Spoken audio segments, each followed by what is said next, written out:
Harisree creations presents day to day June 6. Russian ഭാഷാ ദിനമായി ആചരിക്കുന്ന ഈ ദിവസം ലോക കീട ദിനം കൂടിയാണ്.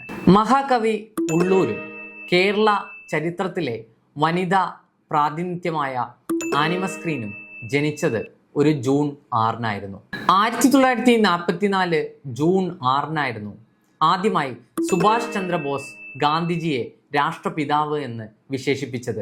1829 ഇതേ ദിവസമാണ് ഇന്ത്യൻ നാഷണൽ കോൺഗ്രസിന്റെ പിതാവായും ഇന്ത്യൻ പക്ഷി നിരീക്ഷണത്തിന്റെ പിതാവായും അറിയപ്പെടുന്ന അലൻ ഒക്ടേവിയൻ ഹ്യൂം ജനിച്ചത്. മലയാളത്തിലെ ആദ്യത്തെ ഡിറ്റക്റ്റീവ് നോവൽ എഴുതിയ വനിത എന്ന് അറിയപ്പെടുന്ന കരവത്ത് അമ്മാളു അമ്മ അന്തരിച്ചത് ഒരു ജൂൺ 6 1946 ഇതേ ദിവസമാണ് പ്രസിദ്ധ ഗായകനായ SP ബാലസുബ്രഹ്മണ്യം ജനിച്ചത്.